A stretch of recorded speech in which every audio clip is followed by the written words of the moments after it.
we want to show it's true for n equals to 2. So substituting k into that equation, so substitute that into the inequality.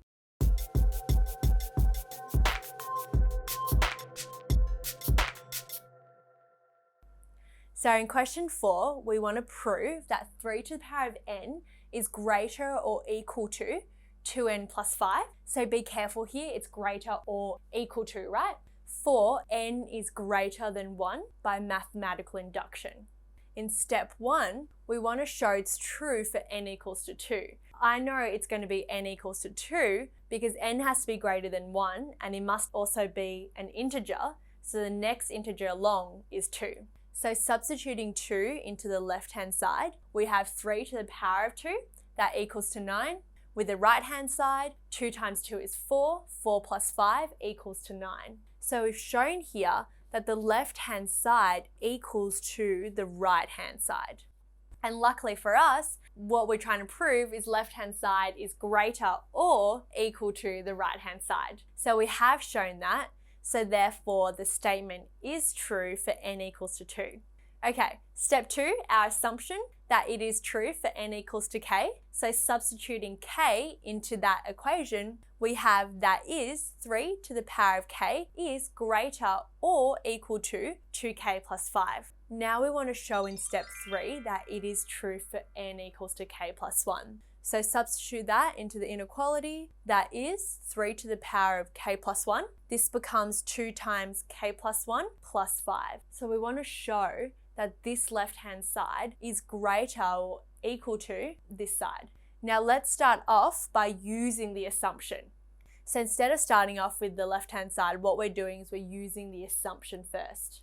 To make this look like that, what I want to do is multiply either side by 3. That 1 will add with the k there, the indices, to give you 3 to the power of k plus 1.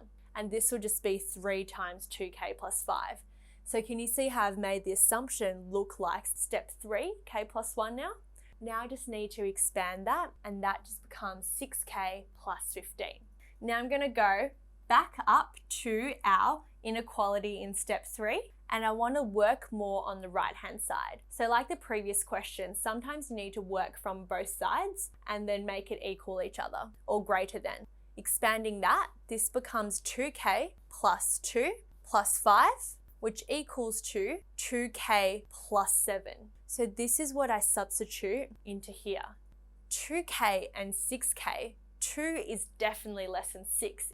So we can say that yes, this is going to be less than 6k. Also, 7 is definitely less than 15. Both 2k is less than 6k. Also, 7 is less than 15. We can say this 2k plus 7 is definitely less than 6k plus 15.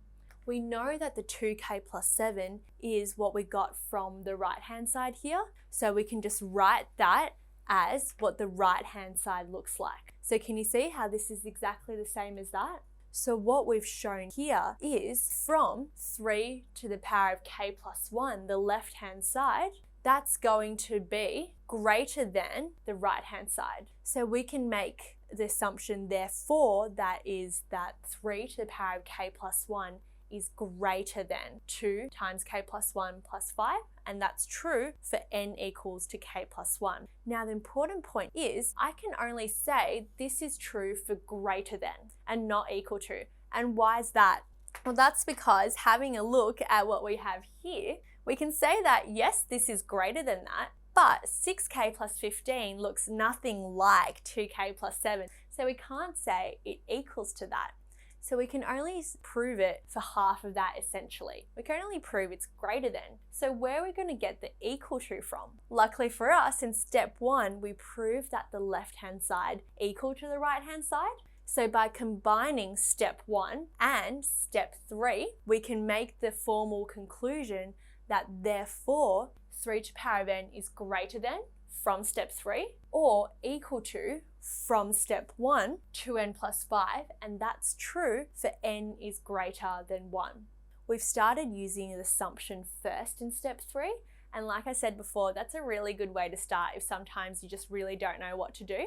And the other thing is, sometimes for your greater or equal to, or your less than or equal to, you're going to have to use your step 3 as well as your step 1 together to make your formal conclusion.